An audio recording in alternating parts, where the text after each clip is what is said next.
FIBA mga idol, gustong i-disqualified ang Brazil dahil nandadaya daw at Junmar Fajardo big chance sa MVP. Isa nga itong si Junmar Fajardo sa mga naging susi para matalo ang napakalakas na Latvia mga idol. Simula pa lang ng laban ay nagparamdam na silang dalawa ni Kai Sotto sa ilalim, kaya hindi na nakapurma ang Latvia.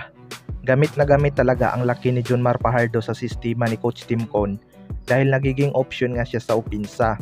Kung gaano kahalimaw si Junmar Fajardo sa PBA ay naipakita niya rin kontra sa dalawang European team.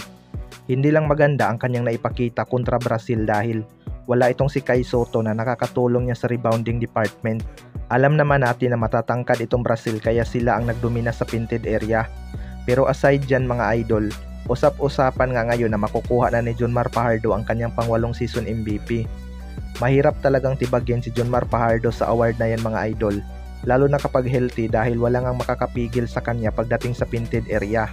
Kung maaalala nyo kontra Brazil, nag-viral din itong si Junmar Fajardo ng akma niyang agawin sa kalaban ang bola, pero hindi nga pinaagaw ng kalaban at natawa na lang itong si Junmar Fajardo. Kaya expected na talaga mga idol na makukuha na ni Junmar Fajardo ang kanyang pang-8 season MVP. At siya pa lang ang nag-iisang player sa PBA ang makakatanggap ng ganyan kadaming season MVP sa history ng liga.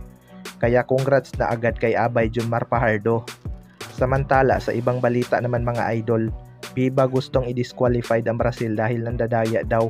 Matapos nga ang naging laban ng Gilas Pilipinas at Brazil sa semifinals ng FIBA qualifying tournament, marami talaga ang hindi sumang-ayon sa tawagan ng referee, partikular na noong second half, kung saan masyado nang manipis ang kanilang tawagan sa ating national team. Kung mapapatunayan nga ng FIBA mga idol na may pandadaya na nangyari sa laban na yon, hindi talaga malabong ma-disqualified itong Brazil sa kanilang Olympic dreams.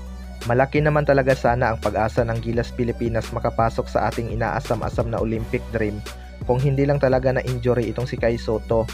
Nag-negative nga ito sa rib injury pero ininda niya pa rin ang sakit sa kanyang tagiliran. Binastos pa ng Brazil guard itong si Coach Tim Cone matapos itong mag-stare down sa bench ng Gilas Pilipinas. Malaking faktor talaga yung pagkawala ni Kai Sotto mga idol dahil naging madali nga lang para kay Bruno Caboclo atakihin ang painted area dahil wala nga tayong rim protector.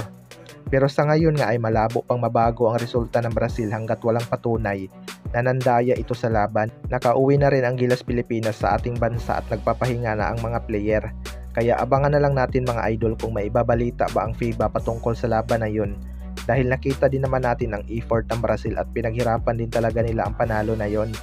Wala namang referee sa laban na yun galing sa Brazil, kaya nasa 10% lang talaga na may bias sa tawagan.